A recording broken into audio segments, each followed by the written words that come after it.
Hello, everybody, and welcome to Frankenstein's Podcast, a creature feature podcast about monsters and why we love them. I'm one of your hosts, Joe Praska, and with me, as always, is... your other host, Khalid Hussain. How's it going, Khalid? Oh, I'm groovy, man. How are you? Oh, great. I'm glad you're back to groovy again. Stop paying attention to me. With us today, Khalid, is a very special guest, Emelyne Museaux. Emelyne is a certified life coach, movie junkie, and TV fanatic. Thanks for joining us, Em, and actually coming back to join us, and I'll get to that in a moment, but thanks for being here. Oh, thank you guys for having me. It's really great to speak with you guys again and just kind of nerd out with people who love movies and horror as much as I do. Yeah, it was a fun conversation. So we briefly mentioned on our last episode that just dropped that there was a lost episode. We had a recording snafu when we tried to record with you before, so we're super lucky that you were willing to come back and do this again with us. So thanks so much for that. Oh, anytime. I mean, I was honestly so upset that episode got lost, but it's cool because now this one gets to be a bit more broader and, more in depth, and we get to talk about two movies instead of one. I know, it's our double feature. Double feature. Yeah.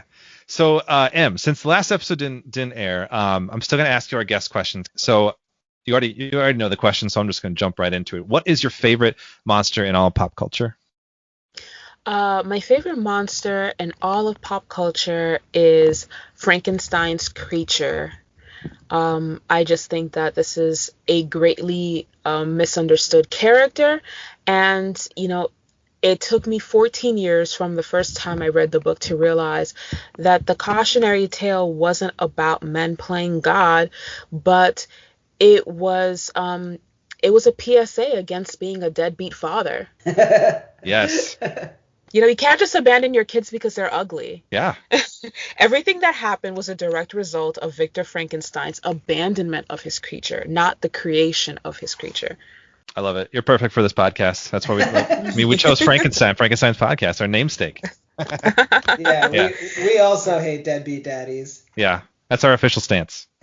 Down with deadbeat dads, hashtag. Yeah. I was going to say vampires, but I just felt like that was way too broad. And I have a love-hate relationship with the vampire genre in its current iteration anyway. So I thought that was a much more specific answer. Our other question is sort of what's on your geek card? What do you feel like you're most geeky about or passionate about? What's your kind of your thing?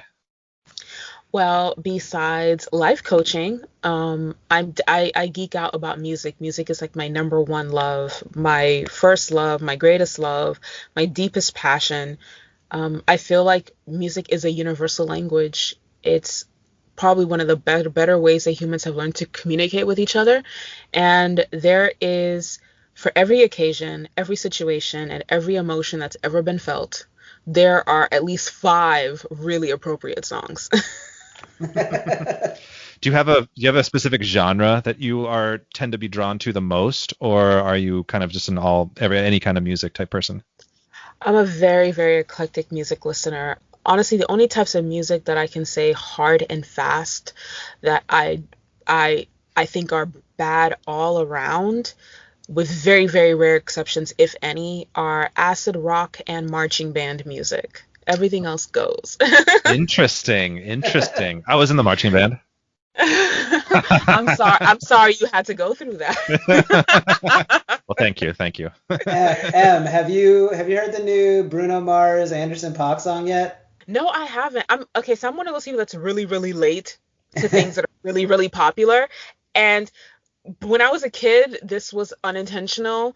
I didn't have money for CDs and tapes, and we couldn't afford cable, so I couldn't watch music videos, and I rarely had money for me and my sister to go to the movie. So I always just found out things or caught on to things much later than my peers. But as an adult on social media, this is something that I've done willingly because I like to immerse myself in things when I have like space to really let my emotions settle and not feel pressure to feel one way or the other by the hive mind or feel like the well is being poisoned and I've already been biased to a particular way of feeling.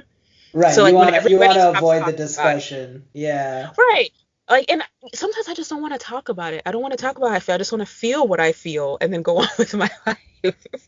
And like, I feel like we live in a culture where everyone feels a lot of pressure to not just have feelings and marinate on their feelings and filter through their feelings, but also share their feelings with other people. And Mhm. like, do we need to share everything that we feel, every single thing we feel with other people? Like, is that necessary? Can I just feel things? I mean, Yeah. according to the internet, no. Everybody has to have a take. Yeah.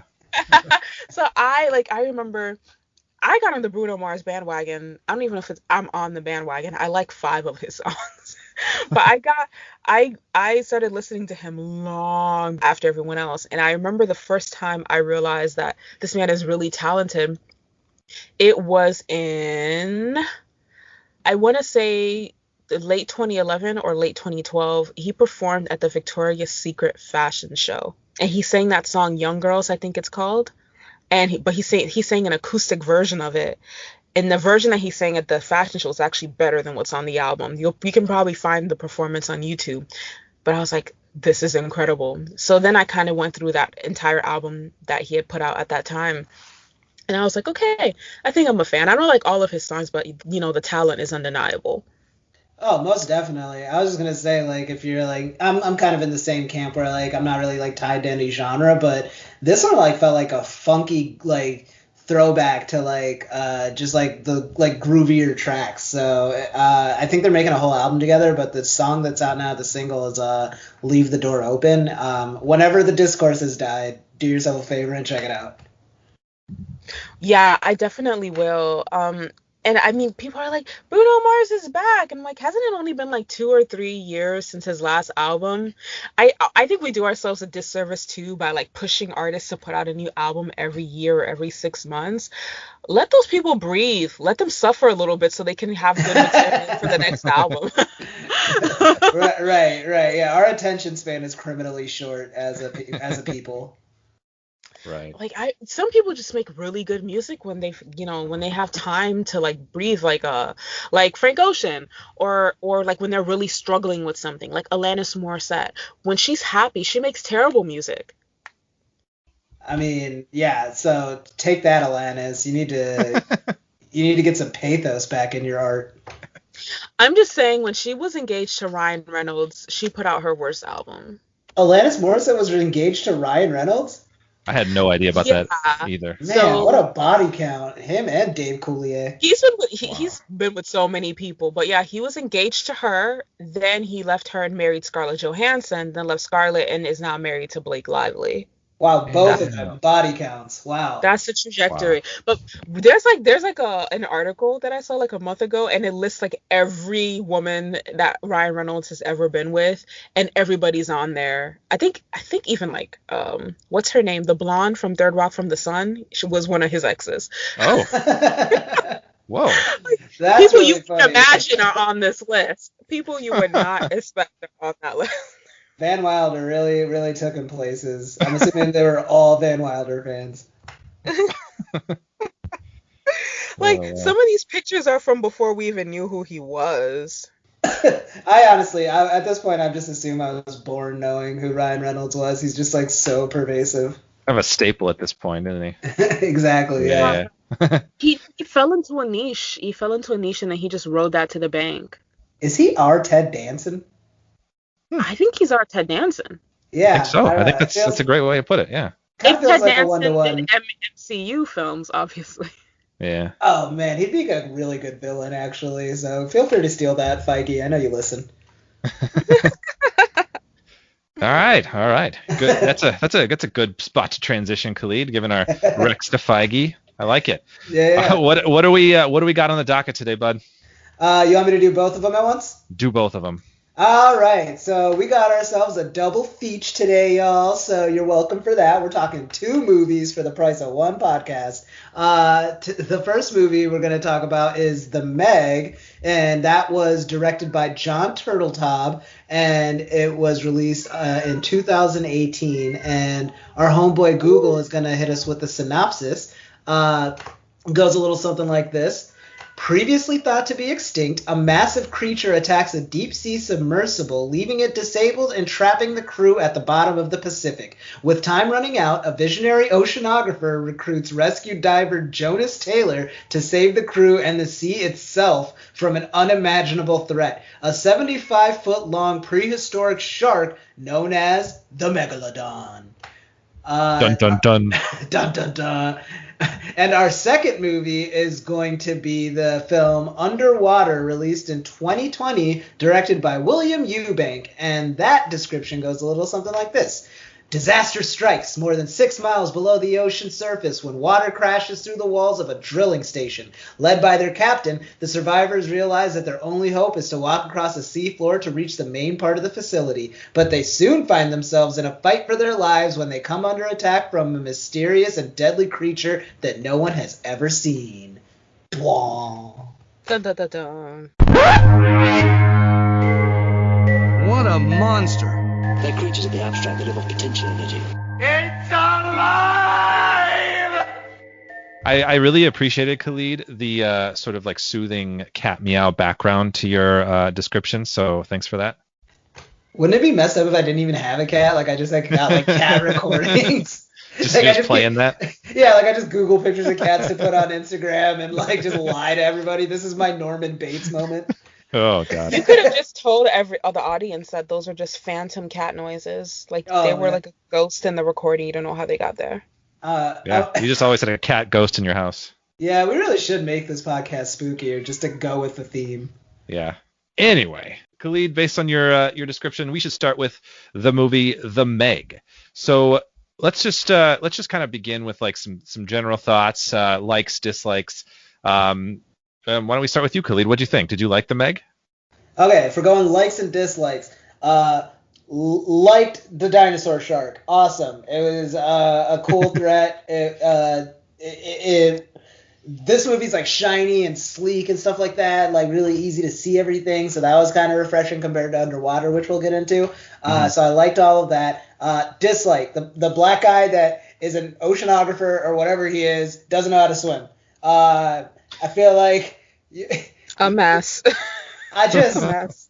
I don't know, like, they had the discussion of like, is it just self-aware enough and ironic enough that we can do it? And I'm here to tell you it was not. It was a very frustrating thing to see. You work in an underwater base. Don't do that if you can't swim. You just don't. That got me upset. So that's my big dislike. There's a couple little dislikes here and there. I didn't love that they didn't stick to the base that long, because that seemed like the coolest thing. It seemed like a lot of like, I guess in general my complaint boils down to the tension was inconsistent within the movie, and so it robbed a lot of the stakes for me, where it just felt like the shark just kind of came and went whenever he knew they needed to be in danger.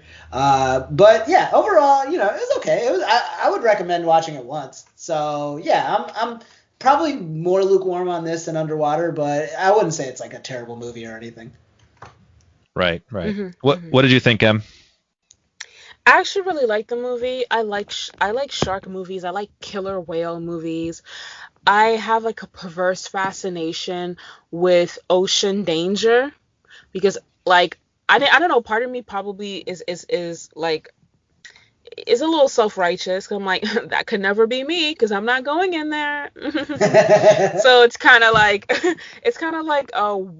watching a wreck from afar. Or like if I'm in like my condo on the beach and I'm looking through my binoculars and I'm seeing everybody get eaten in the ocean, but I'm safe from my condo. It gives me that kind of a thrill, because the threat feels very real, very true to life. I'm sure there is a big shark or a shark that's big enough that could wreak havoc. And watching it on screen just makes me feel really, really safe. And obviously no actors were hurt in the making of the film, so I get to have my little rush. I thought the dinosaur shark was a really good fit. I don't think they portrayed him big enough, or maybe other shark movies have like spoiled me. Like shout out to The Shallows starring Blake Lively. That Hmm. shark was a mess. I feel like other shark movies have spoiled me. I wanted the shark to be bigger. I wanted the oceanographers and the marine biologists to all know how to swim. Um, but I did think that casting Jason Statham was great for two reasons.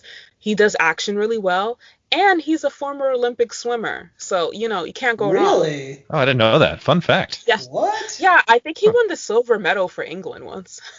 I Damn. know it was probably before his acting career, but I would love if it was like Long between, before. like I wish it was between like transporter movies. Like we're all just at home watching like the Olympics, and then we just like squint. Like, is that Jason Statham? Is he in the butterfly race? What?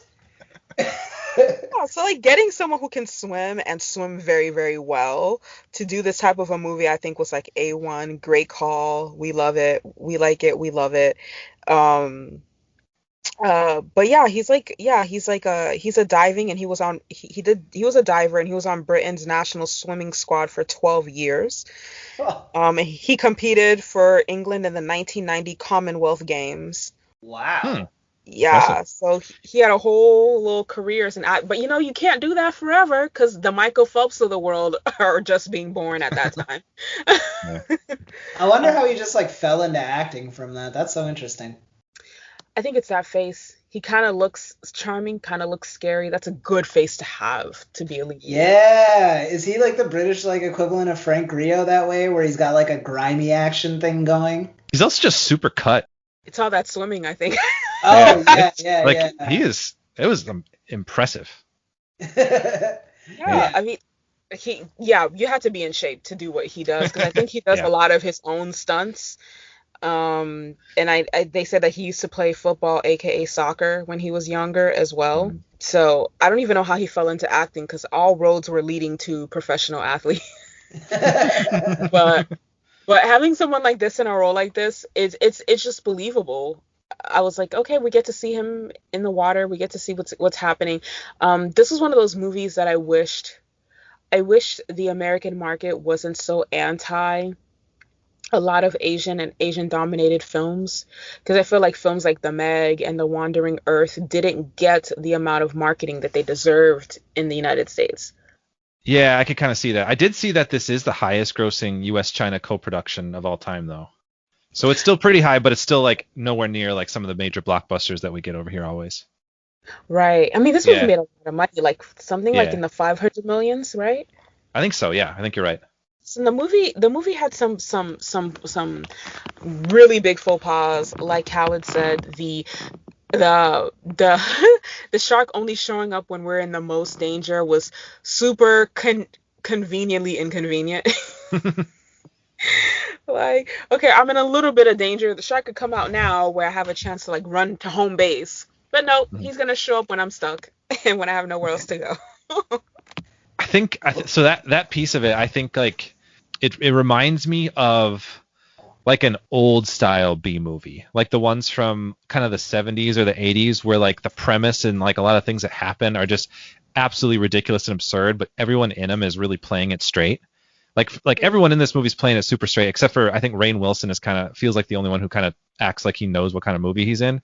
Like everyone else is like, this is a really serious feeling movie. It feels like, and it's like, and that's a kind of B movie I think we don't see as much anymore, because like we get the Sharknadoes where it's all like over the top, self-aware and kind of a little too much. Like this feels like almost classic in that way. I don't know if it entirely worked for the movie, like you said. It's kind of eye roll it sometimes, but I think that's what I kind of think that what might be what they were going for with that. And Right. And I mean, I think I mentioned this the first time we recorded good bad films on YouTube.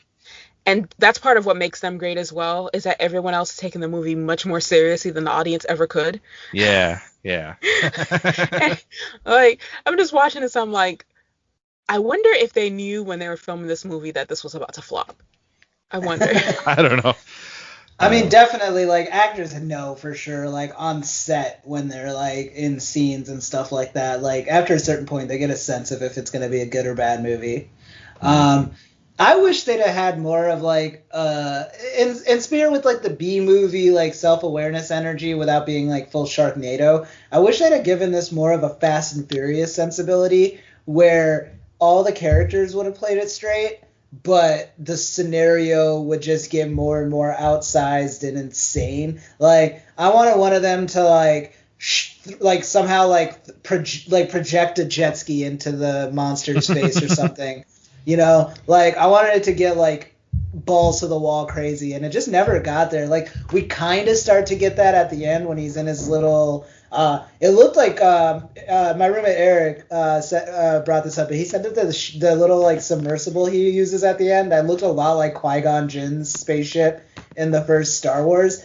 So I'm gonna just call it the Qui-Gon ship. Like we got a little bit of the like crazy action of like a guy against a giant dinosaur shark at the end there, but for the most part, it's a little too paint by numbers how they do it. Yeah, for me. I got a lot of Jurassic Park vibes, like or Jurassic World vibes, like the newer one, where that they just kind of feel like they're kind of phoning it in a little bit more. I think if they had done it like in a Fast and Furious style, or they had just made everything like Sharknado-esque, it might have been a more fun movie, because then we would have had the same issues with these plot holes, but they would have seemed less like holes and more is just part of the absurdity. Mm-hmm. Yeah, it's like they couldn't quite decide which way to go with it, so they're kind of in the middle. Right, and then when you try to do both, you end up doing nothing. Yeah, right. Yeah. Yeah. I'm totally with you, Khalid, about the bass piece. Like that, the bass scenes were my absolute, like the part where like the little girl's like has that robotic, I don't know, colorful ball that she's driving around, and then you see You the mean the silhouette of little the shark. girl that tells her entire family's business to a stranger Yeah. within Yeah. minutes of meeting them? That Yep, little girl? That one. And Yeah, that who one. also low key wants her mom to get some? That kid was Yeah. The very same. Yeah, that one. I can handle a precocious kid, but that was a lot. That was a Yeah. lot to drop on us. Especially because she doesn't play much of a role after that, does she? No, but she's in that scene. No, my favorite scene where she's like trying to get the ball, and then the shark shows up and like tries to eat her through the glass, but of course doesn't, because it's kind of a family friendly movie in a sense. But that scene, that scene when the shark shows up there. Like, this is PG-13. I can't do this. Yeah. So cool though. That's we need more with the bass. That was by far my favorite aspect. Like when they're on the surface, like I think it was probably more realistic, and like that they were able to like shoot more with like real water because they're like on the surface, but maybe it was a budgetary reason. Yeah, I like those scenes as well. I could have done less with the kid with boundary issues. Yeah. But yeah, the bass scenes were, I think, some of the best. But because I am a diehard Jaws fan, the best movie score ever, by the way. I love the scenes at the beach as well, and everybody like running for their lives. I don't think it's a real shark movie if you don't have people on the beach running for their lives. It's just not real to me. Yeah, the beach scene was solid. That's true. The beach scene was good. That was good. They set it up like really like. After a while, it got funny to me that somehow people weren't seeing the shark, which I think that was a part of the joke too. Like it stops being suspenseful and kind of gets funny when like all you have to do is look down and none of them are, even though they're swimming. And yeah, I love the bass stuff. Honestly, their bass is like cooler to me than the one in Underwater, and that's why it loses points. They don't utilize it more. It also, I never felt like, I kind of brought it up, I never felt like that urgency with the Megalodon until like they were kind of ready to see it again. And I don't know, like the whole time I was just like, is the Navy gonna get involved? Or like, I know they're in international waters, but like somebody else, like why is this on them? Just because they like are near it, like they're the closest to it? Oh my God, questions that need answers. Enough time passes for like somebody, like Rainn Wilson gets a team with explosives to him.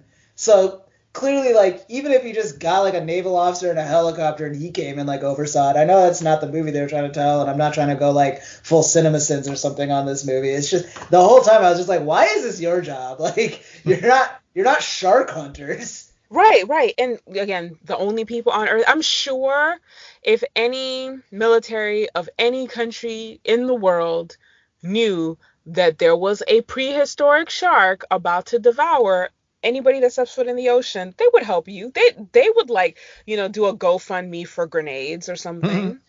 Yeah, this feels like a real easy like political win for like anybody who comes in and solves it. It just pretty clear cut. Like there's a villain and there's people to save. Get in there. Do you guys know much about like megalodons in real life? No, I mean in history, I guess. No, yeah, I see. I drive past them on the PCH all the time. You see a few out there. Yeah, exactly. So like the one in this movie is supposedly 75 feet long. I did a little bit of research into some of the like history of it, and like so based on like fossil records, the real megalodons lived about like 15.9 to like 2.6 million years ago. And they actually, I think the estimated longest one was actually only 59 feet, which is still a big shark. But it's also believed to have the most powerful bite of any creature that's ever lived, which is pretty wild. And they were found on like every continent except Antarctica. So they're everywhere. So it would be kind of not a great time to be around and even do anything in the ocean.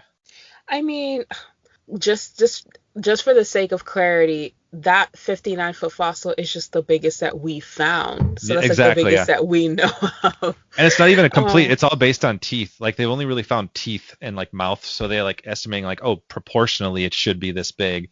So we have no idea. The movie took some liberties with it though. They're like, oh, let's go like pump it up a little bit.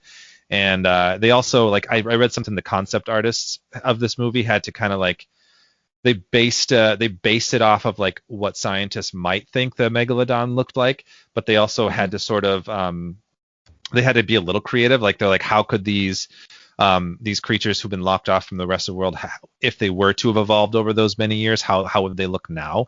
So they kind of made them look more modern, a little bit like more like just a bigger great white, because like, oh, it evolved to look closer to what makes sense evolutionarily, I guess. So I thought that was kind of interesting. I agree with all of the design choices. I'm not gonna lie to you. It looked prehistoric enough that you're like, I've never seen this on National Geographic before. But it was very clearly supposed to be a shark, and we clearly got that impression.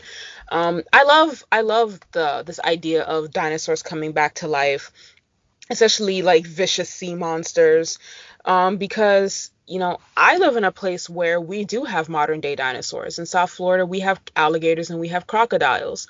And I'm not sure what people think those are, but if you've ever seen a photo of one, it's undeniable. It's undeniable. And so if someone said like, listen, in this cave or in this sector of the Galapagos, there's like a 30-foot alligator, I would believe it. Because I've seen how dangerous the ones we currently have are. So I don't put it past anything. And I think that there's certain layers of the sea that we're not supposed to go to. And that's why we need special equipment to go there. If we should naturally be there, we wouldn't have to put on special equipment to go there. I think I said this on the last... I'll take it one further, Em. I'll take it one further. There are no layers of the sea that we are meant to go into.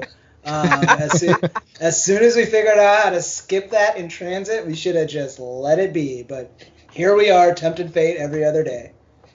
I mean, yeah, like high key, we evolved out of the single-celled water specimen for a reason. Earth is our domain. We have thrived in places with soil. But no, I think I said this on the last episode. I think I want to reiterate it again. I feel like the Earth is like a Russian doll, and when each layer, it's more primitive and prehistoric and deadly and dangerous than the next. We haven't even begun to scratch the surface of how deep we could go into the ocean. Who's to say that those trenches, like the Mariana Trench, for instance, aren't the grooves that open the next Russian doll? I don't want to know what world is inside of there. Keep that closed. We can barely deal with the stuff that we do know about. Oh yeah, we can't handle like twisters, like just on a bureaucratic level, like just responding to a twister or an earthquake is like a whole all hands on deck, like everyone's freaking out. I do not want to know what happens when kaiju level animals start like coming out the ground. Right. I mean, and think about South Florida. We have alligators and crocodiles and sharks and water moccasins and all of the poisonous snakes of the southeast. Think about Australia. They've got that, plus spiders. I mean, are we not suffering enough? I mean, if there's one thing about humans, it's that we can always suffer a little bit more. But the Meg 2, the trench is in development right now, just an FYI. I heard that. Yeah. These are based on books, right? What? I did not know that. Yeah, I they're did based not know on that, books. or I would have read them. The first one's called The Meg, a Novel of Deep Terror by Steve Alton. And there's like 6 of them. And so Jonas in the book is like a marine biologist / paleontologist. And in the sequels, they like discover like a prehistoric ocean somewhere underneath something. They discover other like giant prehistoric creatures like Chronosaurus and Leopleurodons, and then like Jonas and his kids in books like start to like tame them, and it gets sounds like it gets wild. But I'm kind of intrigued. There is a world under there, like Atlantis, but vicious. But I will say, Joe and I talked about it because we were texting through the movie. I really liked the reveal of the second Meg. When they've caught the first one, which I was surprised when like the poison worked, and like the whole time I was like, I've seen this before. Like they think they gave it enough poison, but all it did was make it go to sleep, and then they're gonna like hang it from the ship, and while they're talking and getting comfortable and like looking at its mouth, it's gonna like wake up and it's gonna eat him, and the threat comes back, and I was waiting for that. So when the second Meg just free willies over the boat and like rips his buddy in half, like that was a really cool reveal. That was a great scene, and I always kind of felt like there's got to be more than one, right? He hasn't been alive all this time, just chilling all by his lonesome. In my defense, they specifically called the movie The Meg. Not The Megs. I would right. I saw that's one shark, true. and I was It like, intentionally misleading. It was Yes. intentionally misleading for sure. Yeah.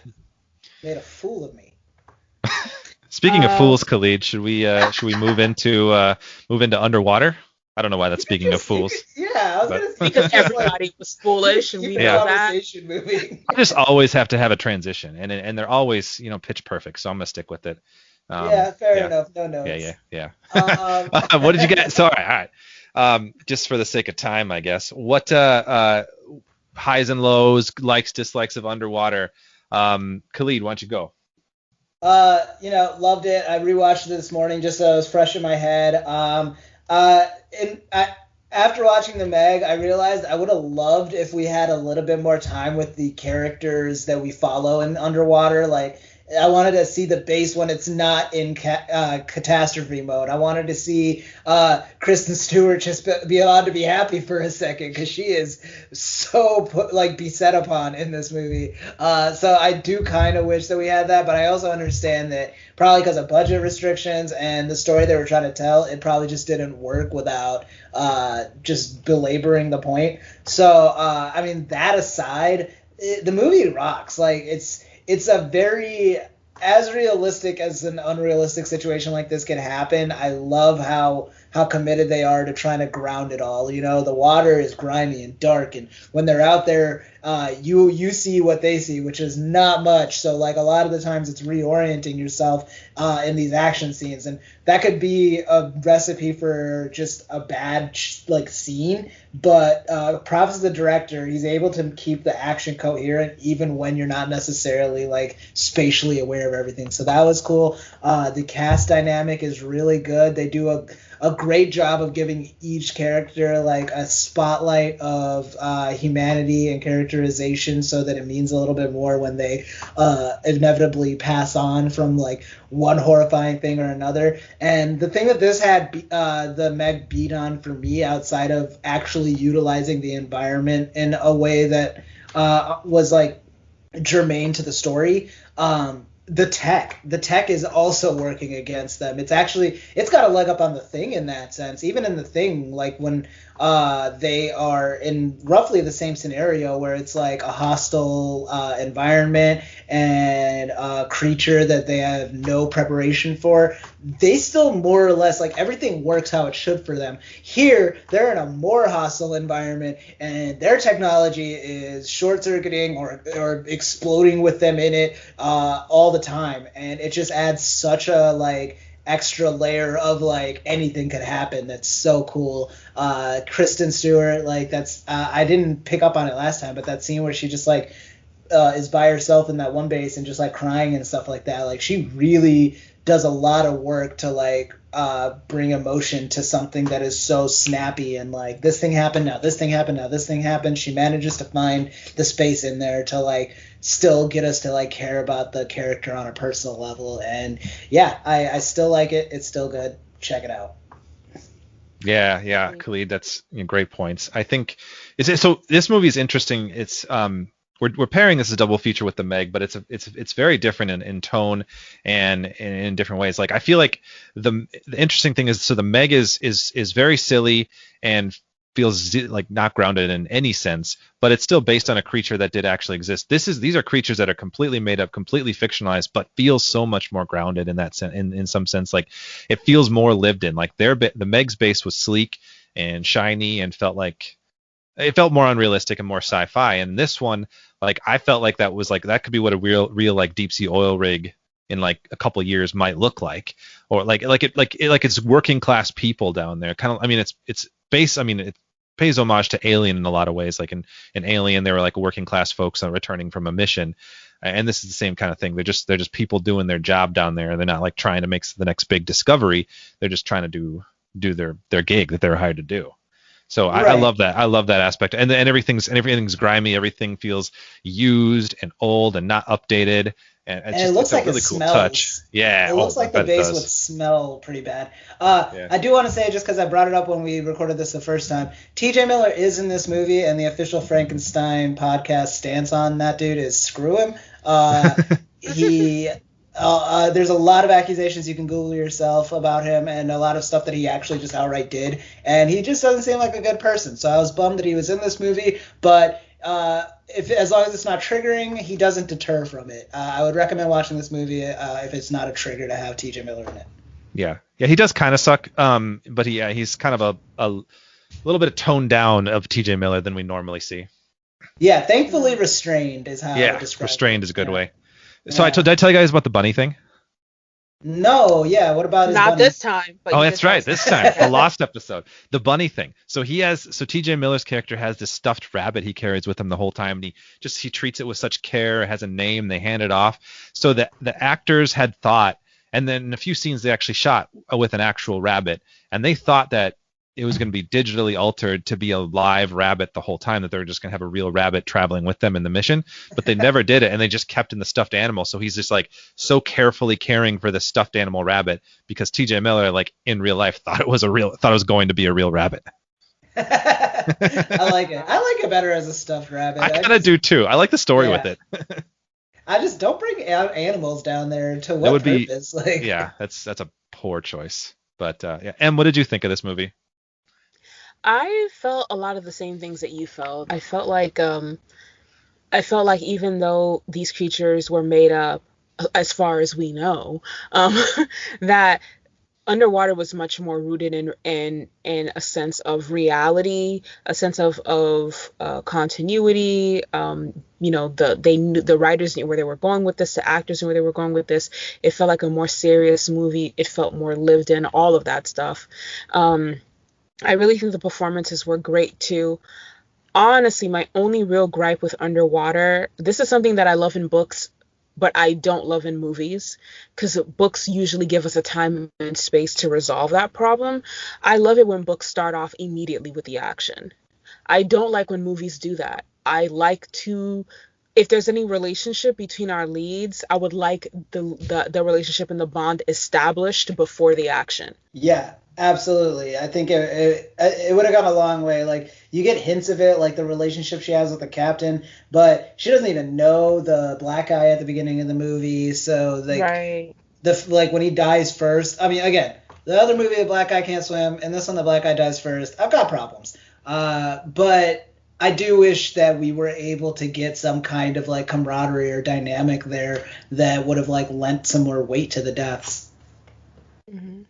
And that actor, the Right. black guy, Mamadou Ethi, he's a really good actor too. He's in the Black Box on Amazon Prime from Blumhouse, and that was my favorite of those Blumhouse movies. But I thought he was like so good in that movie. He deserves more. Right. I thought he was underutilized, as well as Vincent Cassel. He plays a captain, but I thought he was underutilized. I don't think he spoke enough. I don't think he got enough screen time because it was one of those things where those relationships were hinted at. The people who did know each other, right? In Mhm. Underwater, the relationships were hinted at, but they were never really developed. So, like as the audience, we care about seeing all of these people survive, obviously, but we don't know why they care about each other, which it kind of left a disconnect. Yeah, they like try to make up for that with like a couple of lines that help you kind of infer. Like when she first sees the captain and she's like, "Why didn't you take one of the escape pods?" He's like, "I'm a captain. I gotta like stay down and make sure this all gets like taken care of." Which I was like, okay, so like he's a generally good guy. He's at least like he could have escaped and didn't, so that says something. But yeah, it is grasping at straws after a certain point. It can only tell us so much when it's one line. That's true, but he Right. definitely does. As an actor, though, I think like with what little he gets, he brings like a gravitas to it. Like he elevates the role above what it was written. I thought. No, yeah, Yeah, I agree. their back and forth is really good. One thing I liked about this movie is that they very consciously avoided the like you're in a horror movie now, so you have to make stupid decisions thing. They talk out like all of their plans. They at one point, Kristen Stewart just like point blank is like, "Can you just admit that we will probably die doing this?" And he's like, "Yeah, we probably will, but can you admit that we could live if we try it too?" And it's just like, yeah, it really just comes down to that. Like you're in a life or death situation, and all of your options have some chance of you failing. So what do you want to do? So I'd like that as a way to avoid the trope. I like that as well, and it was really refreshing to see a movie where the white people weren't like, let's just split up and investigate. Can you um, imagine if they were just like, let's just split up in the ocean. Let's just take different directions in the Marianas Trench and see where that takes us. and I don't know if you guys got this vibe, but I got this vibe too. I felt like there was less danger in the Meg versus Underwater.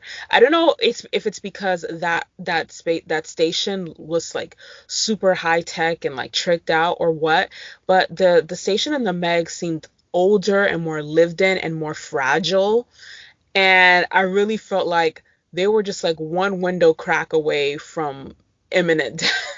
Like it's like you don't even have to worry about those creatures because when the air pressure escapes, you're all dead anyway.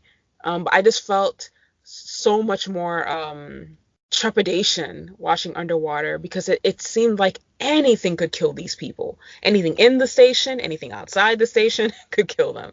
And the movie like put in the work to like show you just how many dangers there were. With the Meg, it's like we got like one scene where like the downed craft at the beginning that brings Jason Statham in. They're just like in there. It's the dude from Heroes, the Swedish dude, and Statham's ex-wife. And like the stakes there are that it's like cold. They're just a little cold, and then they find a way to turn on the heat. And I'm just like, well, this doesn't feel like anything. I'm not scared for you. This is so early in the movie, and Statham's on his way. Right, right. I mean, the monsters in Underwater were interesting because they're terrifying. I wouldn't be surprised if there was something like that beneath several layers of ocean floor. Um, I do think that the Megalodon is scarier. However, I felt like the crew in Underwater was in more immediate danger, if that makes sense. Absolutely, yeah, yeah, yeah. I mean, there's also just that like vaguely supernatural thing to the main monster in Underwater that the Meg doesn't. Yes. You know, because like I Yeah, think at because some it, point, it seems really like sentient and hyper intelligent. Like there's like a hive mind behind it, right? well, it's also like they're saying like the water all around them is 10 degrees warmer, which is you kind of take it for granted. Like, okay, 10 degrees warmer, that's probably not that warm, but it's like to generate that much heat that like far down in the ocean and make the temperature go up 10 degrees, like that's crazy. Like that thing must be Yeah, like a that's nuclear intense. reactor itself. Yeah, that's intense and that's like terrifying to think about in and of itself. And I mean it's just huge and that main monster kind of had I feel like a humanoid body. Oh, the Like big not one? like a Yeah, Yeah, part. yeah. Yeah, yeah, yeah, yeah. it had like a The humanoid kaiju one, yeah. body, I felt. Yeah. Well, so like the big monster. I suppose we should clarify that there's two kinds of monsters in Underwater. There's the clingers, which are these smaller, kind of almost more humanoid shaped. They're also humanoid, but they're like they're smaller and they're the more hive mindy ones. And then there's the giant one, the behemoth is what it's called in the movie, or not in the movie, but what the director calls it.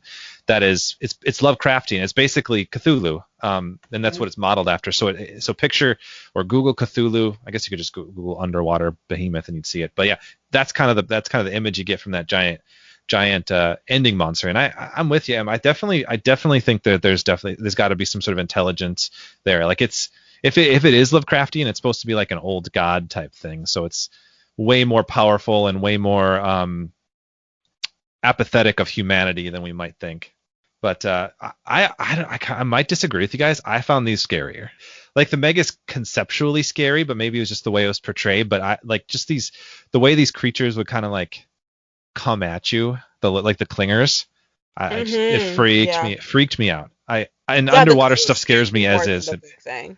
Yeah, Yeah. same, much more than the big thing. The big thing was like when it was like, okay, we're going all in on this like kaiju thing. I was like, okay, this is what we're doing. But like the clingers, I'm still like claustrophobic, terrifying.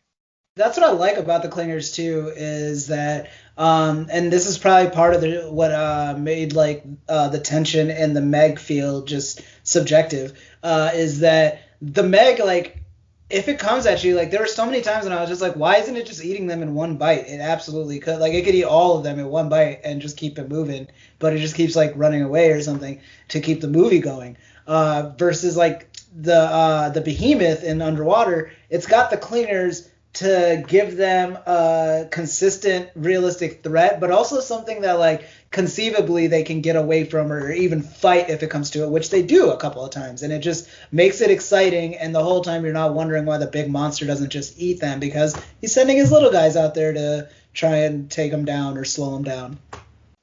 Originally, the original design of the clingers, instead of what we got, were actually meant to be more like squids, and the original design of the behemoth was a giant crab monster.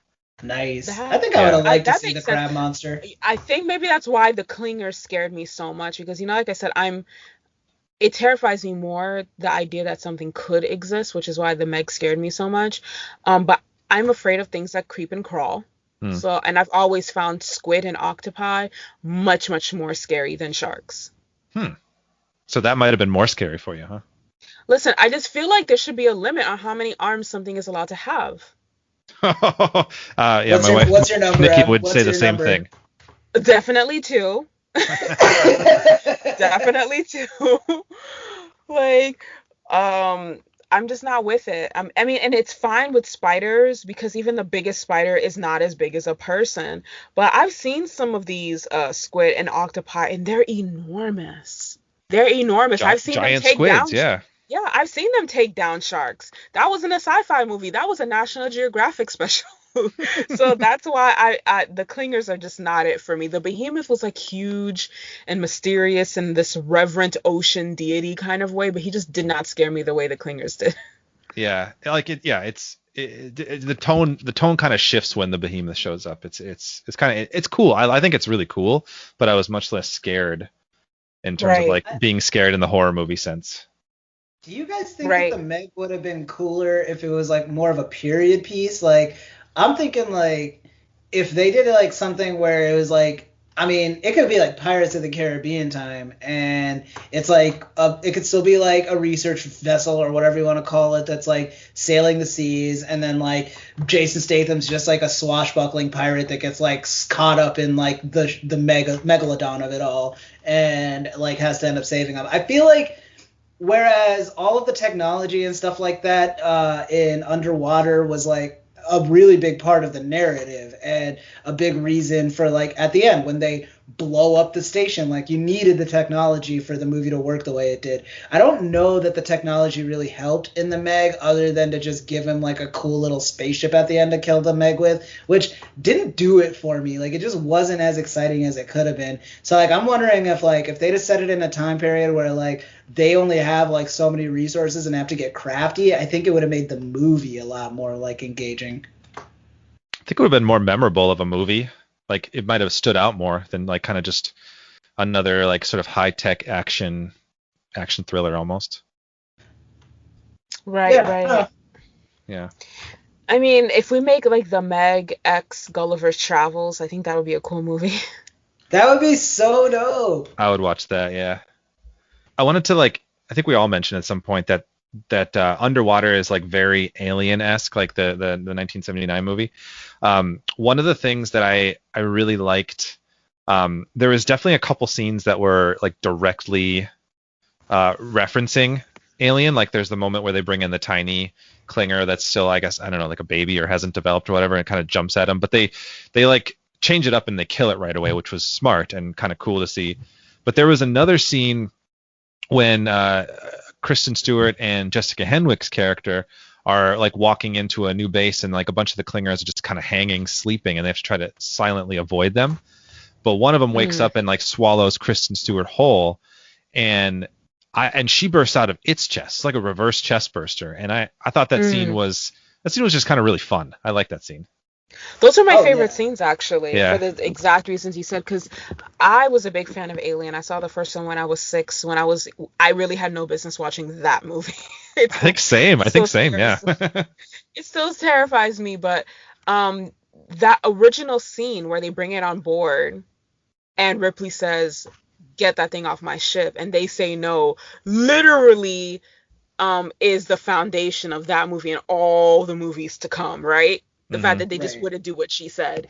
In this movie, they did the right thing. And it was very clear that whatever came next, these people were going to fight it as a team. And I think that's what made up for the fact that they hadn't established these relationships previously. Because we knew that whatever came next, like these people were very clear on what needed to be done. So I could root for them as a team.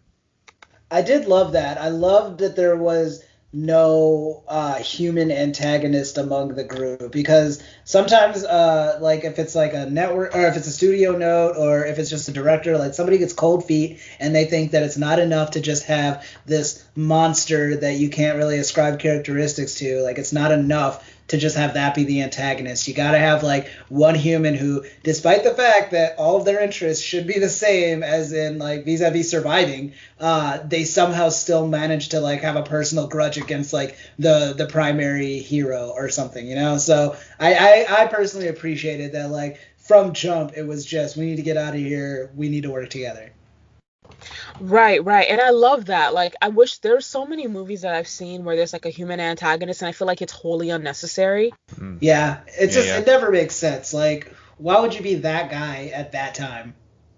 Yeah. Right. I love the crew from Underwater for that reason. I was just like, thank you for having common sense. We love it. We don't see it enough.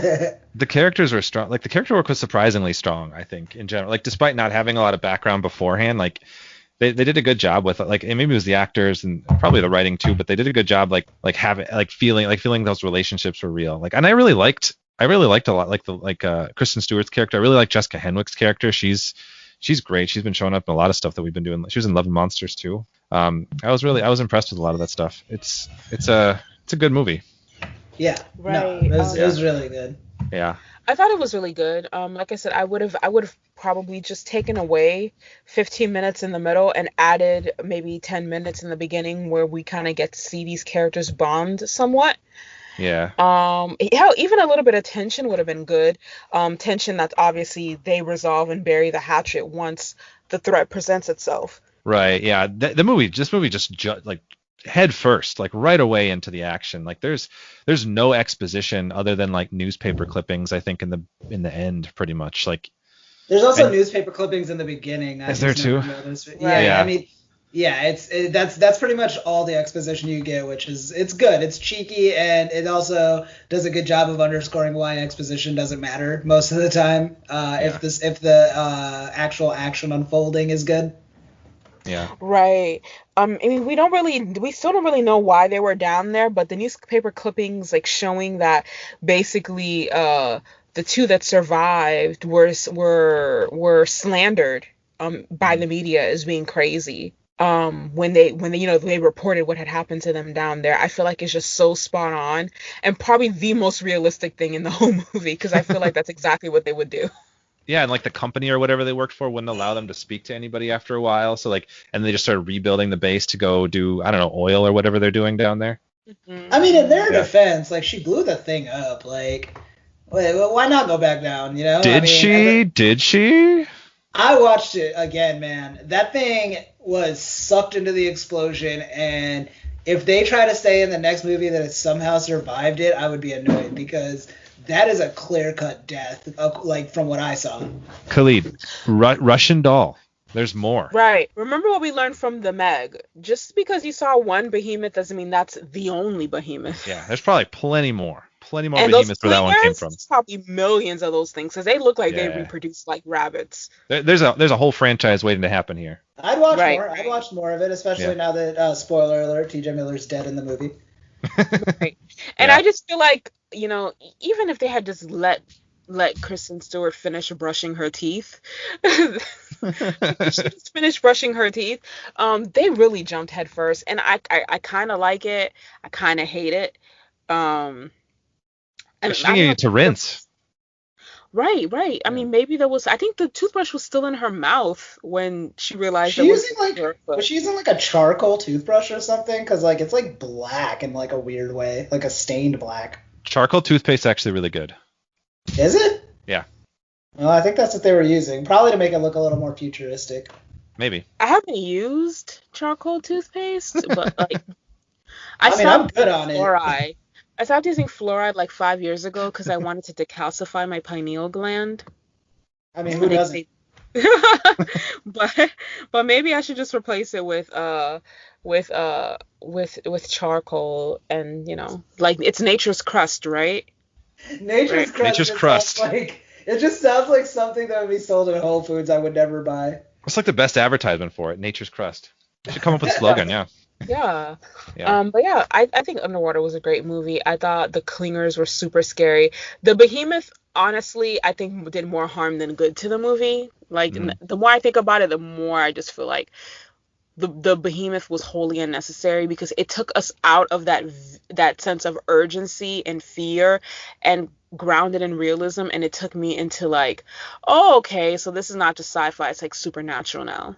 Yeah. I think so. I think the director kind of, and this is like a to its credit, but also, like you said, a drawback. Like the director had like a lot of creative control over what he did, what the creature was, because so his director William Eubank kind of said the earlier creature designs, like I said, were more crab-like, but he was getting feedback that from people that he was showing it to that just didn't feel scary enough, and he actually had a conversation with the director of It, Andy Muschietti, I think is you pronounce it. I'm not sure, but he was the one who said like you got to do something different. This giant crab is just not cutting it. So he kind of just kept drawing, and then eventually just realized that he was drawing more and more close to like a Lovecraft entity. He's just like kind of like, screw it, I'm just gonna do that. I agree that I think like it might have been interesting to see his interpretation of like a kaiju crab, but I think like as much as you say the behemoth took you out of it and made it supernatural, a giant crab would have been like beyond the pale. I think it just yeah Yeah. it would have. it just I would have laughed. I would definitely laugh if like that's the thing that's been giving them all this trouble. I mean, you know what? I just want to sometimes you just all you need to do is go bigger. You gave us those clingers. We got the little baby clinger. We had the little adolescent clingers. Give us some adult clingers. Give us a clinger the size of the space station. Really put me on my toes. Yeah, some other stages of clinger life, clinger biology. We could use more of that. Well, Right, right. hopefully they elaborate on that. Yeah, I don't know if they will though. I don't think this movie was a success, unfortunately. I recently Right. watched Blade 2, and that reminded me of the monsters too, the way their mouths open, Oh, that's a great point. like the super vampires. Yeah, Right, that was right. cool. I'd like to see Guillermo del Toro's take on this movie if he was able to do a sequel. That's the only thing I like about the Blade franchise, honestly, is how the vampires' mouths open. Oh man, like if you haven't seen those movies in a while, rewatch them. Like Wesley Snipes is having so much fun with the character. Like the guy cracks. Like I only remember Blade as like the super serious guy with a sword that just like mows everybody down, but like he cracks way more jokes than you'd think. Also, to bring everything full circle, Ryan Reynolds in the third one, right? Yeah, he is. The worst one. Yeah. Maybe not entirely his fault, but I think these movies work better if like you don't have an out and out comic actor in there, because like everybody that was like in the other movies, it was like Norman Reedus and stuff cracking jokes, so it's still just like this gruff person being funny. Right. So, a couple questions for you guys to kind of segue a little bit to the next, I guess, part of our double feature discussion. Would you guys think that these two movies work as a double feature in terms of like theme or tone or vibe? I think we've talked about they're super different, but do you think like could you set this up like with a group of friends and be like double feature Underwater and the Meg, let's go?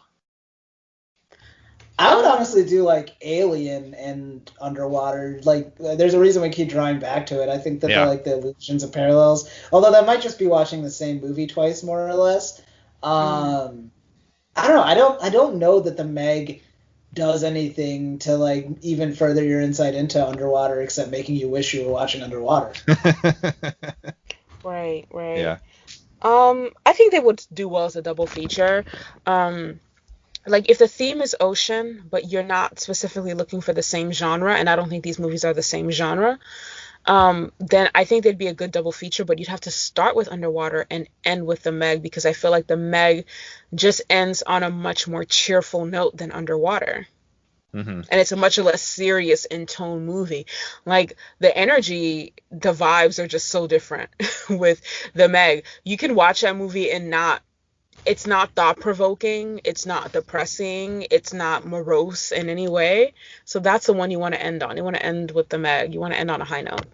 Yeah, I think I'm with you on that. I think so the interesting thing for these two movies, I don't know if I'm gonna go with yes. I think they'll work.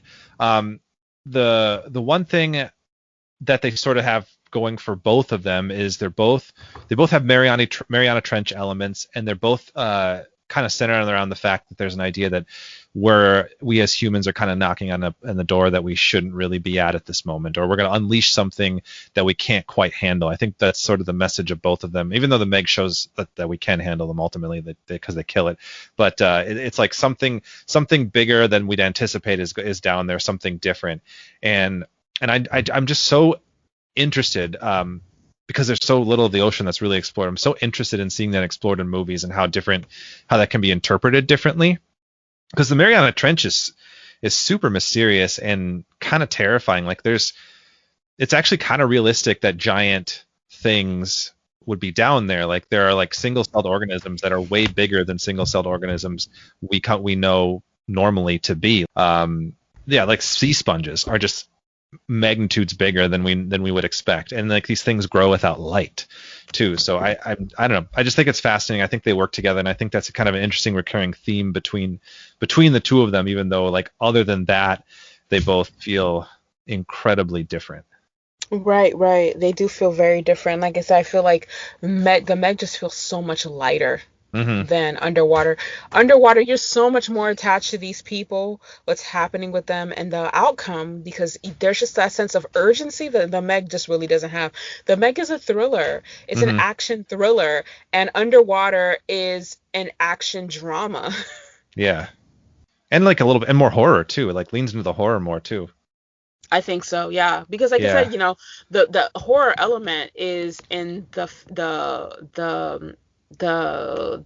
fantasy element, right, of these creatures. The Meg doesn't give us that Mhm. feeling because sharks are very real, and this is just a really real big shark.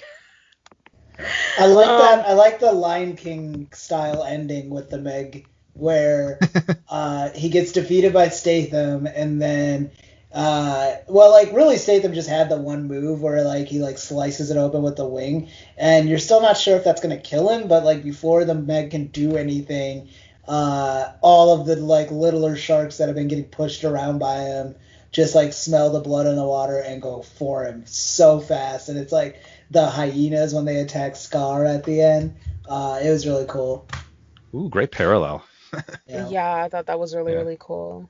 In that movie also, like, I feel like the Meg, like we were saying before, like it really didn't know what it was trying to be, kind of doing action, horror, and it was kind of fell into comedic. So I thought the action sequences made up for the clunkiness of the dialogue. Mhm. Yeah, the action's really cool in the Meg. That's true. Like when he stabs the shark in the eye, that's pretty fun. Yeah, gosh. I mean, I remember watching this movie, and I think after the first 40, 50 minutes, I was like, how long is it going to take for this thing to die?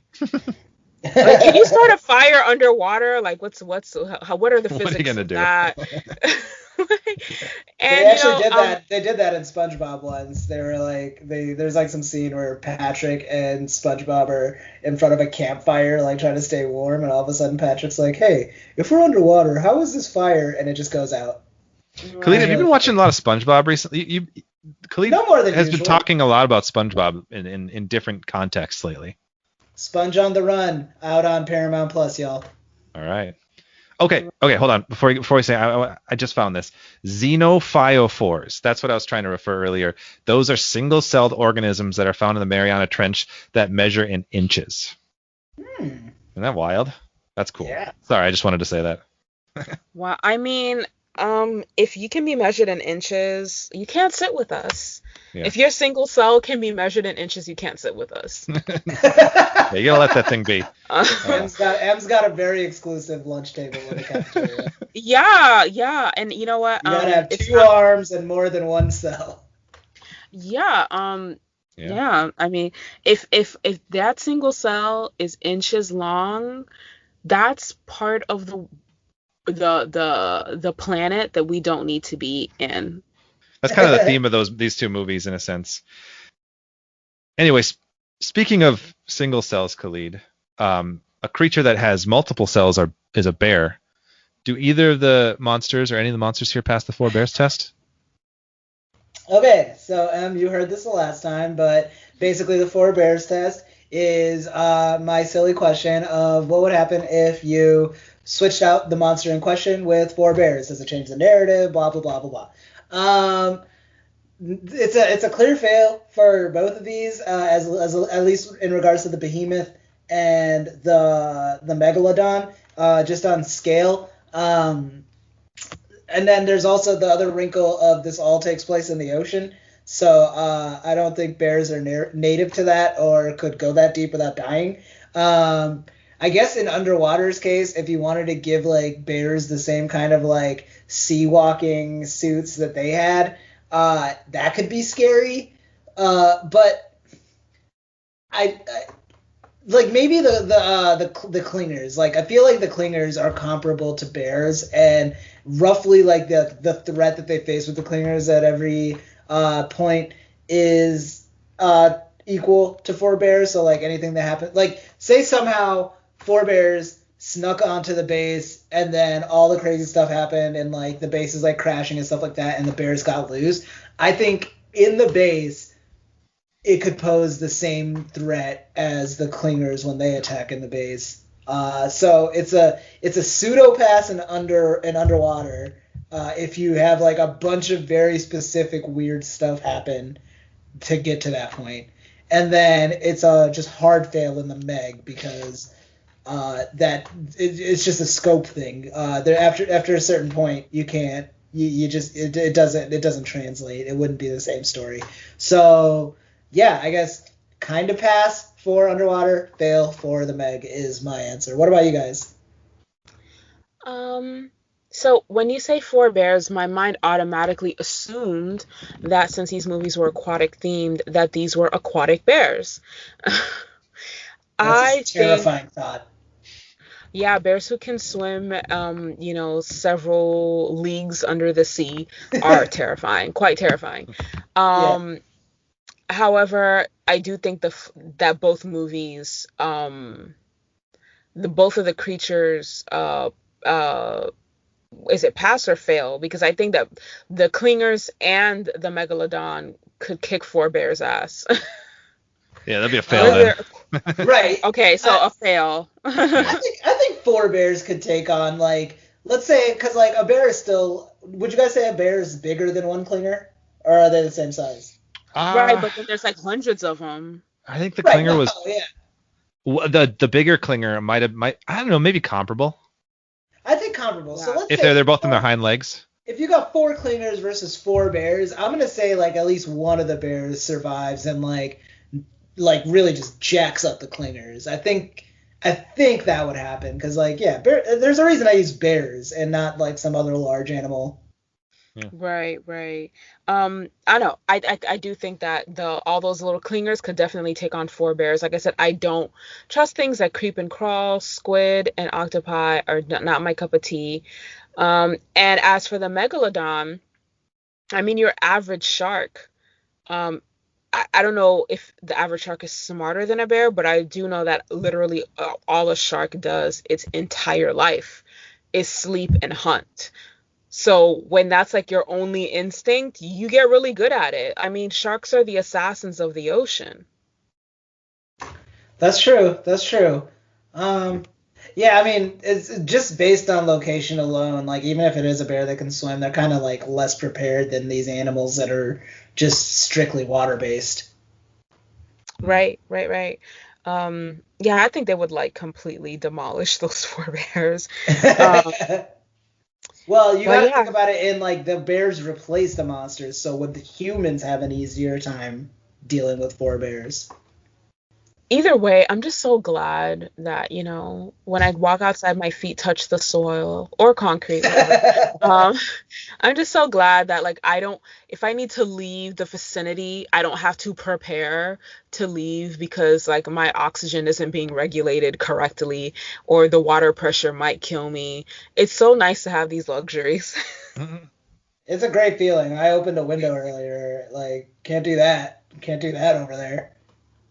Right, right, exactly. I'm not afraid to crack open a window or open a door. I'm not afraid that like my head's gonna pop like a cherry tomato. It's great up here. It's great. I don't know what you guys are doing down there, but it's not worth it. Like it's probably war related, so definitely not worth it. Come I back up assume for they were air. drinking. I assume they were like drilling for oil or something. I think In that's what one of the newspaper clippings said. yeah, in Yeah. underwater, I think it was an oil thing. Yeah, yeah, So, like we said, war related, because what yeah. else do you need all that oil for? We got Right. oil. We have oil in Industrial Texas. We have complex. oil in Iran. Yeah, yeah. You need to go underwater for it. That the whole premise of how these people died to kind of kills me when you read those clippings. They died for this oil, and then the people that survived were completely slandered and called crazy, and they probably will never work in that field again. Their reputations have been probably ruined at this point. Yeah, but like you said, the most realistic part. The most realistic part, and I think Yeah. that's just what makes it like a better movie, because everything that happens and you see like it was for naught because people who didn't have that experience are just up to their regular old shenanigans. In the Meg, Jason Statham's character is probably going to be lauded as a hero. hmm I mean, rightfully so. He single-handedly took down the Meg. Khalid, would you which of these creatures would you most want to fight if you had the chance to choose, and which one would you most want to flirt? I'm switching it up on you a little bit here. Interesting. Okay. I would fight the Meg because it seems like when they don't have their heads up their ass, it's a straightforward kill. Like they demonstrated with the first Meg, where it's like You get one person as bait, and you like distract the Meg with that, and it tries to like get through the plexiglass cage, and just knock a little poison in their mouth, and that seems to do it. That takes care of it. That's like I would never be like a shark or whale hunter, but it's a proven like thing you can do as a human, and they do it with like outsized creatures all the time. So I would fight the Meg, and then with the behemoth, of course I'm gonna flirt with it. Like I mentioned already, it's warmer near the monster. Like I like to when I find a partner or a mate, like I love to just I like when they're warm. It's comforting. So it's got that going for it. It's got all the little homies I can hang out with. I don't always have to spend all my time with the behemoth. I can kick it with the clingers. It just seems like because of how big the behemoth was, it could have really just like annihilated all of those people anytime it wanted to. And that tells me that the reason it didn't is because it was looking for a friend. It was looking for somebody to relate to, chop it up with, and it feels like all of the clingers are probably more like yes men, not as fulfilling, whereas like I could really like stimulate it with engagement. So as long as I got me a little like spacesuit, I can like recharge it every once in a while. I'm flirting with that thing. I'm gonna make it work. You really thought this through. Really did. Unfortunately, I think way harder on these questions than I do like important things in my day-to-day life. Okay. Yeah. I mean, good answer though. Thorough. I liked it. I mean, that's your big homework for these podcasts. So, A+. Yeah. Joe does the actual like grunt work of like telling us interesting things about it, and then I'm just like, what if I smooched it? What about Jason Statham, Khalid? Fight or flirt? I wasn't expecting that. I don't know, man. You saw him shirtless. Like we're all powerless to a shirtless Statham. The man was an Olympian, for God's sake. Yeah, I gotta agree with you there. Yeah. Yeah. So it's a decisive flirt with Statham. Decisive flirt. Yeah. Right. I think for me, I would want to fight the Meg, because I think it's despite how big it is, there's like 2 of them as opposed to hundreds of clingers plus the behemoth, and the clingers are just more terrifying to me. If we could, I'd probably shit my pants with the Meg too. Like I know my limitations, but still. And as for flirt, I choose celibacy. Yeah. Oh, all right. Like, I choose myself. Because just the thought of the clingers, literally, I can feel my hymen growing back. Is that too much for this podcast? Do we have to edit that out? I like it. No, let's keep it. We're keeping it. Yeah. That was a great answer. Saying hymen for the first time. Yeah, yes. We're not flirting. We are killing the Meg and then racing back to shore. That's what we're doing. Yes. All right. On that note, this was a good one. I like double features. We're gonna have to do more double features. I think this works. Yeah, it gives us a little more variation. It's good. Yeah. All right, our final segment of Frankenstein's podcast, I think if you remember, is our What the Fandom section, where we just kind of share. It's like a counter to the geek card question. So like share something that you're just into like at the moment, like a show, book, movie that you're reading or something like that you're into. So we'll just quick 1 minute rundown, something you'd recommend to the listeners, and then we'll do our send offs. So we'll let you think, since kind of sprung the question on you. But Clede, what the fandom with you today? Okay, so I'm going to do 2. We're doing 2 movies, so I'm going to do 2 What the Fandoms. All right. My first What the Fandom was from our first recording with them. It's going to be Barb and Star Go to Vista Del Mar. It's a new comedy from, I think her name is Kathy Mumolo and Kristen Wiig. They wrote it. And they were half of the writing team for Bridesmaids. Like they've just been like friends and writing partners for years. And this movie rocks. Like it's got this Dumb and Dumber energy to it, but like it really like carves out its own space. It's not trying to retread them. Like the characters are a little daffy at times, but they're not like out and out dumb like the Dumb and Dumber characters. it's very sharply written. The jokes just keep coming. Like it's a very like 30 Rock sensibility of like the ratio is crazy high for how many like hilarious gags they go for. And yeah, man, it's just definitely a contender for comedy of the year. It's such a strong movie. I cannot recommend it enough. If you're just looking for something that's outright silly but still like sharp, this is definitely the movie for you. So Barb and Star go to Vista Del Mar. That's my first recommendation. And then my second recommendation, a couple weeks ago, or however long ago when we released the episode, I was recommending the Britney Spears documentary. So I have another documentary now to recommend that's focused on a modern day singer. It's called Billie Eilish, The World's a Little Blurry. It's available on Apple Plus. I don't know if it's available anywhere else, but I like this as a juxtaposition to the Britney Spears documentary, because whereas that one is more of like a retrospective, like in hindsight, like there were a lot of people that were like just made a career out of ruining Britney Spears' life. This one is showing kind of this newer artist, Billie Eilish. Like I'm sure most of us know who she is by now, but she's still relatively new, and it's just showing us like what an artist with an infrastructure that cares about her looks like, which I didn't know I needed to see until I saw it. It's such a good documentary. It really focuses on her home life. She still lives at home, which is cool, at least at the time of the documentary, with her parents and her brother, who is a co-writer and like a producer on a lot of her music. And I'd always like been like cool with Billie Eilish. I thought her music was cool, but I never stopped to really think about it. Like I was like, oh yeah, she's the I'm the bad guy. She's that person. But I never really like went through her album or her work like that. So like the documentary does a good job of like showing her songwriting process. The lyrics are just like super like profound, and like the way that she behaves and stuff like that. Like it really, there's a lot of artists like Taylor Swift or Drake or something like that where you feel like an artificiality, or like there's always like a third person that you're just not seeing that's like cultivating this image of the person, and it doesn't feel as organic. But like you can tell like the stuff she's saying she feels, the stuff that she's trying to convey, she is very passionate about, and she is a very, for how young she is, just a very clear-headed artist with a vision. She tries to get a director to direct her music video, and and by the end of it, she's like, next time I'm directing my own video. And it didn't even seem like the guy did a bad job. He gave her everything she asked for, but it just wasn't on her terms as much as she wanted it to be. And like, I really admire that. And I think that like, based on the way that she doesn't like conform to conventional body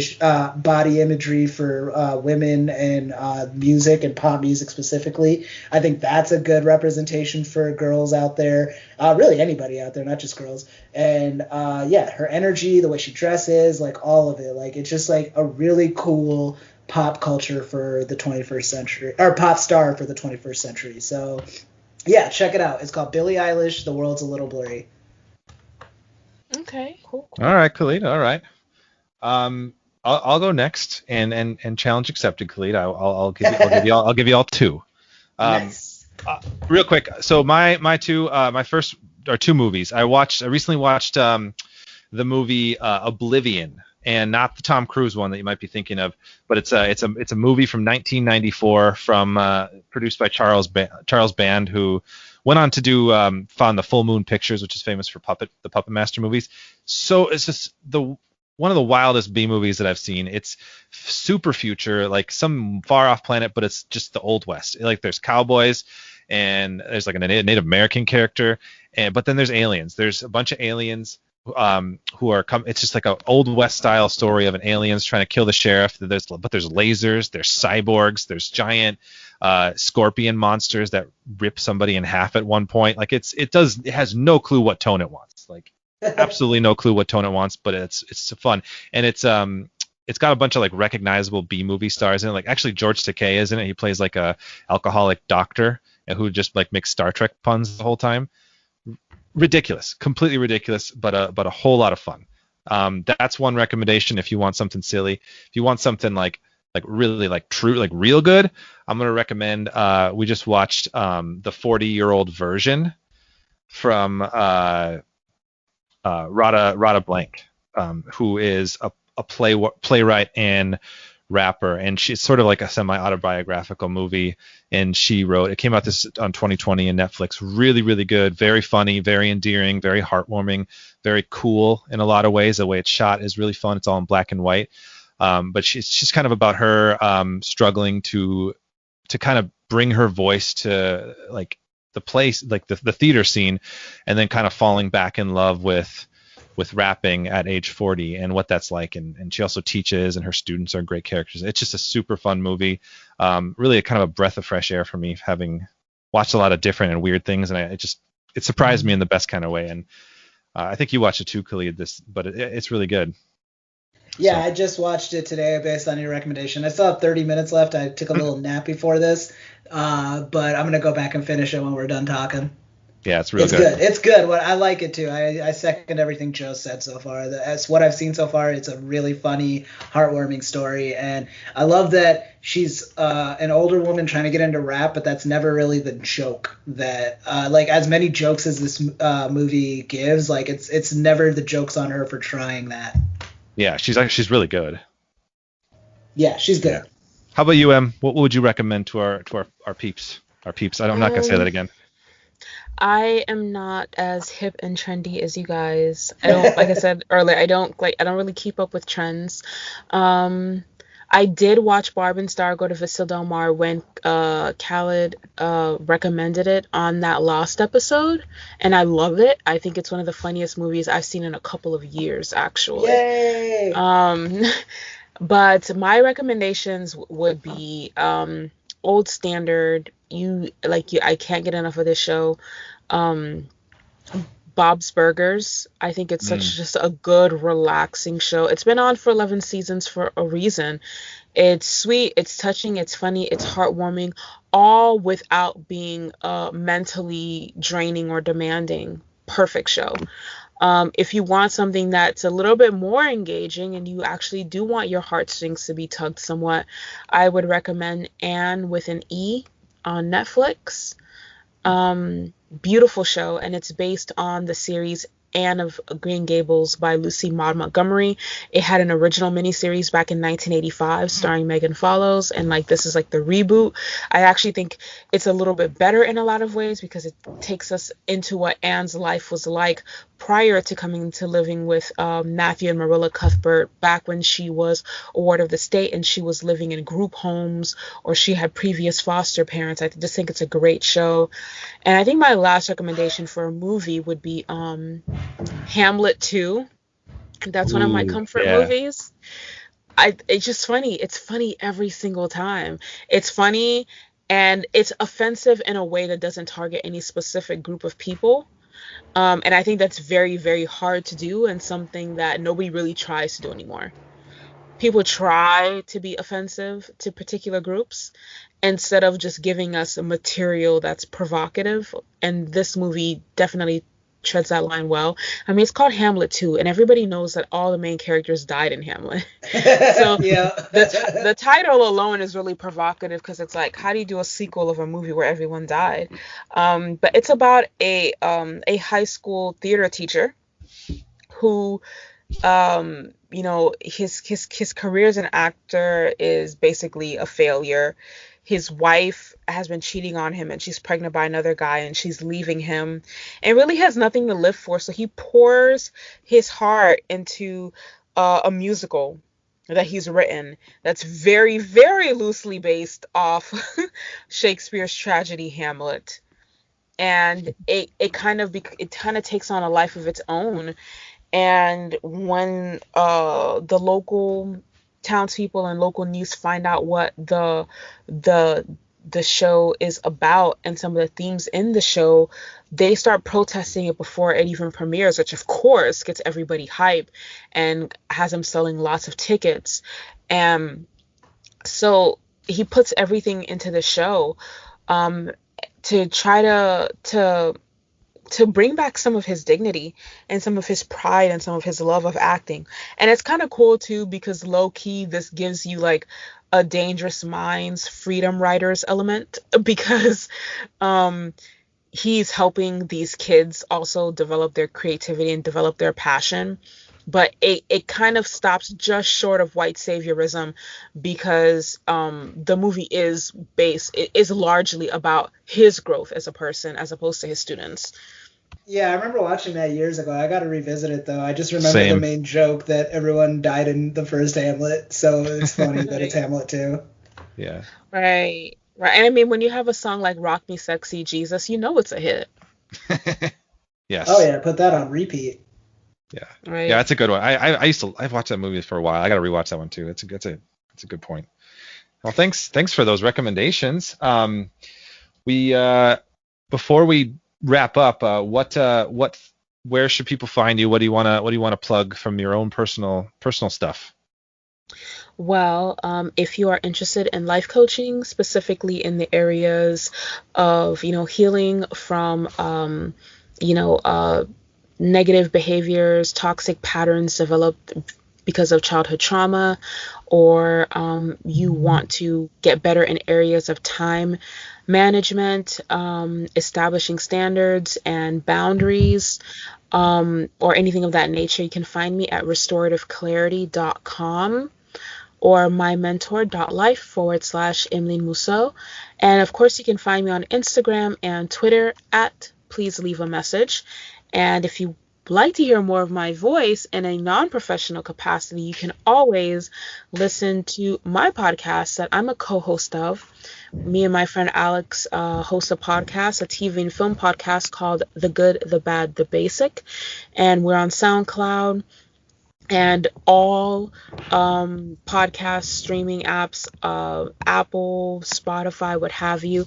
And we put out a new episode every Thursday. We're currently recording our Strong Female Lead season, and our first episode of our recap of Sex in the City should go live this Thursday. Awesome. Nice. Yeah. Second, check that podcast out. I've listened to some of your episodes. I really enjoy it. It's good stuff. Em, thanks so much for being on the show with us. It was a blast to chat with you on our first double feature, and actually chat twice with you because of the lost episode, as we're calling it now. But Both it was a lot of fun. conversations were so fun. Yeah. I feel like that was God's will. This episode was better. I'm just saying. Yeah, I agree. Yeah. I took a nap before this. I don't know if you heard me before, so I was like firing on all cylinders. Yes. Yes. Yeah, I had a good dinner, had some really great dinner and dessert, so I was ready. You caught me right before the itis hit, and this episode kind of forced me to stay awake. The itis is real. It's a real thing. Before we truly close out, we promised this, Khalid and I did, that if anyone were to drop us and leave us a 5-star rating on the podcast places, we would read the review. And Khalid, we got one. We got one. Yeah. So I'm gonna say, is it yours or mine? I don't know. It could be all of our moms, but I'm gonna shout out. So it's a review titled "Frankenstein Would Be Proud" from Lukey in the Window. And it goes a little something like this. Joe and Khalid are a blast to listen to. Every episode I get some laughs and learn something new from the reflections on character, culture, and storytelling. I also really appreciate all the voices they include and the fun recurring segments. Check out this podcast if you haven't already. Thanks, Lukey. Thank you, Lukey. Yeah, That is super a great happy. review. Yeah, isn't that great? I love it. It warmed my heart. So I appreciate that. But yeah, other than that, that's all I have for you. Check out follow Em on her socials. Check out her podcast. Come back next time. I'll leave all the links for Joe and Khalid if you guys want to look me up. Yeah, we'll post all that in the show notes. So check that out there. But yeah, Khalid, I'll leave it with you. Dope. Thank you guys for listening. I'm not sure what we're doing next. It'll probably involve a monster, just taking a guess. But check out the socials. We'll probably post about it whenever we figure out what we're doing. But until next time, creep it easy.